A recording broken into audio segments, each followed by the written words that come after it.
My husband told me to get out of his house and said he'd take everything from me and my sick daughter.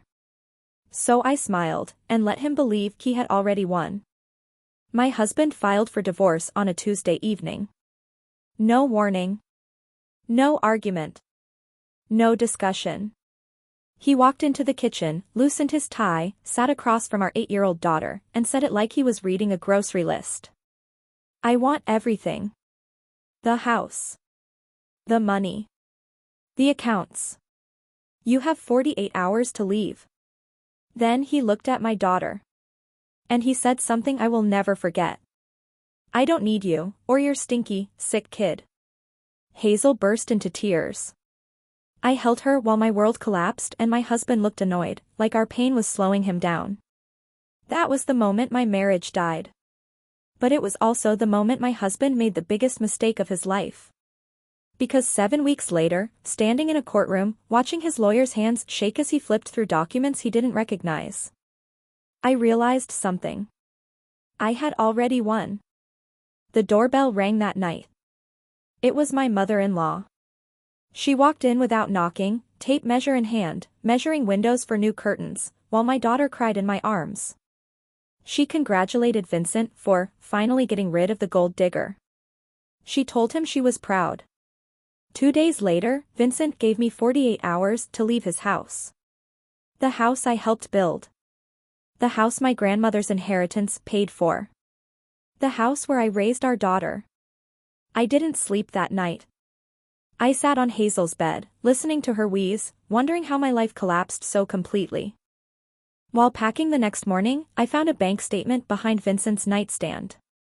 Old habit kicked in. The numbers were wrong. The savings were far too low. There should have been at least 3 times that amount. So I slipped the paper into my purse. I didn't know it yet, but that crumpled page was my way back. Within days, friends stopped calling. Vincent told people I was unstable. That I had substance abuse problems. That I was an unfit mother. Then I got a letter from our insurance company. Hazel had been removed from his health plan. My sick child. No insurance. That's when fear turned into something else. Something colder. Vincent hired the most expensive divorce attorney in the state. Everyone told me to surrender. I didn't. I remembered something Vincent had forgotten. Before I was a stay-at-home mom, I was very good at finding lies in numbers.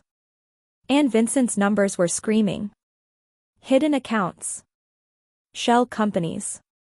Money siphoned from his business. More than $600,000 hidden. Then I found the deed.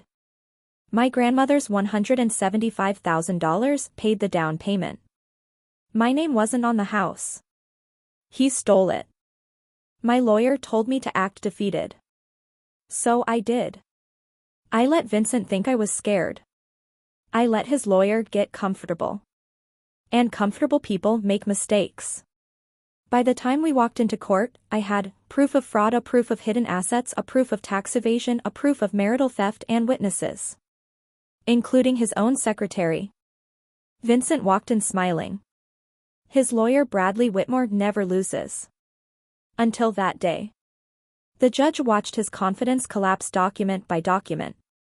Hidden accounts. Inheritance theft. Affair expenses written off as business costs. Then Vincent saw his business partners sitting in the back row. His lawyer's face went white. Completely white.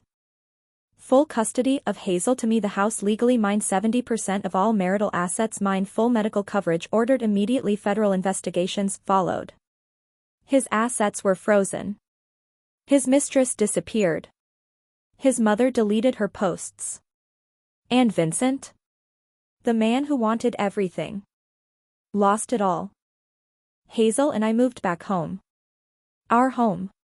She painted her room purple with silver stars. We adopted a cat. I went back to work. And one day, I passed Vincent in a grocery store. He looked small. I didn't stop. Some people think silence is weakness. Sometimes, it's strategy. Justice doesn't come fast.